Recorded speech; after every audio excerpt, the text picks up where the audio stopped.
Hello, and welcome back to Cars of Glasgow. I'm Thomas, and today you join me inside the 2024 Lexus LBX. I'm inside today because predictably it is raining, and I thought it would just be a little bit nicer to do a video without competing with the wind and the rain. It is May in Scotland, and we've got a lovely 15 degrees and rain, so what would we expect? So what have we got today? We have the Lexus LBX, which is a compact SUV offering from the Lexus Toyota brand. It's based off of the Toyota Yaris Cross. There's some key differences mechanically. There is some changes underneath, and I won't go into all those pieces because I'm not that kind of channel, but there is other videos out there if you wish to check. I'm going to be doing a kind of a first impressions video of the car because I've picked it up today and I want to show you kind of what the car's like, and if you look to buy one of these, kind of the touch points and what's good, what's not so good about this car. Now, I recently drove the Yaris Cross thanks to Helensburgh Toyota and the CHR as well, so I've got a good kind of familiarity with this platform. This particular engine's been used in the Yaris and Yaris Cross. It's a 1.5 litre 3-cylinder. This particular one, the LBX, produces a little bit more power than the Toyota counterpart, so it's about 134 brake horsepower. 0 to 60 is just over 9 seconds claimed, and we're getting about 61.4 miles to a gallon claimed.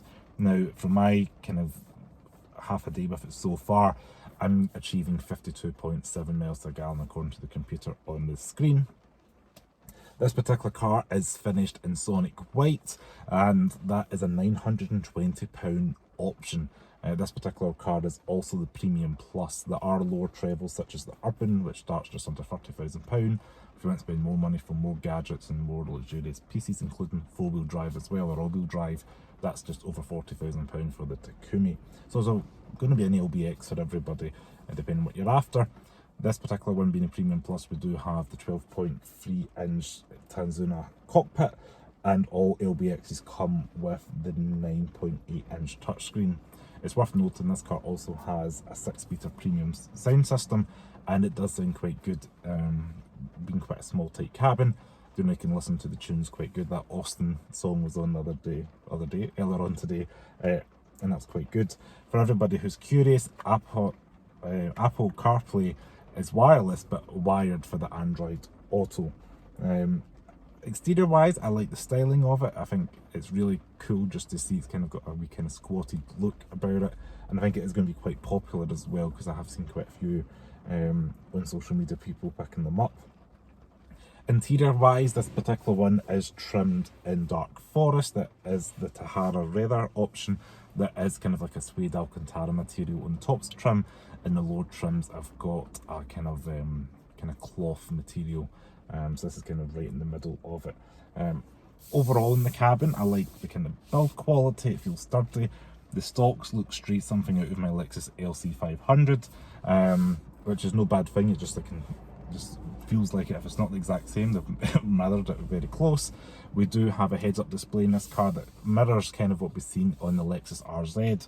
So on the right hand side of the touch capacitive steering wheel, it brings up on the heads-up display. So it's things like your cruise control. You can change from adaptive cruise control to speed limiter, etc. You can change the distance in the car in front.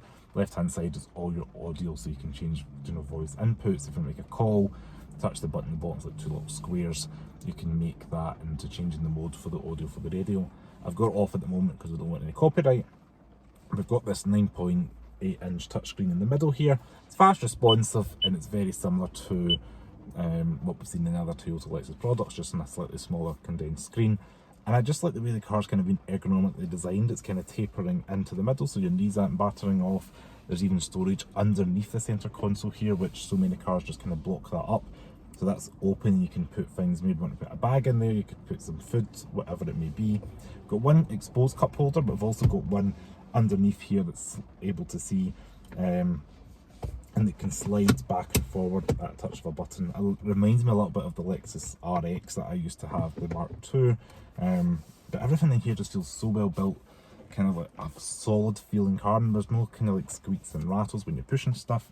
And I think it's a really impressive feat in this kind of classic car, because I've been in cars more expensive that don't squeak a little bit more than this, so you do feel like you're in a premium solid vehicle.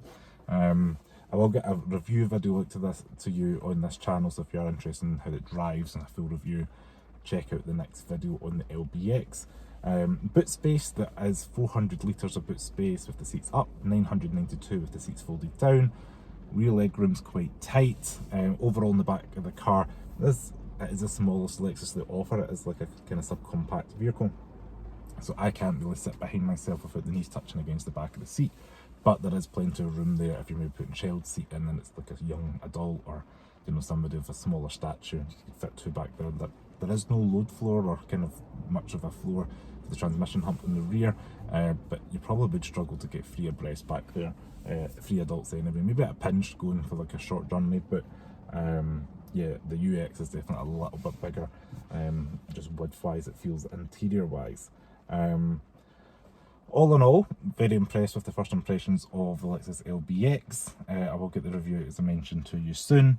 If you've got any questions or thoughts, comment below and I'll see you next video. Thank you so much for watching this video on Cars of Glasgow. Make sure to check me out on Facebook, X, all the other social medias, I'll leave that below.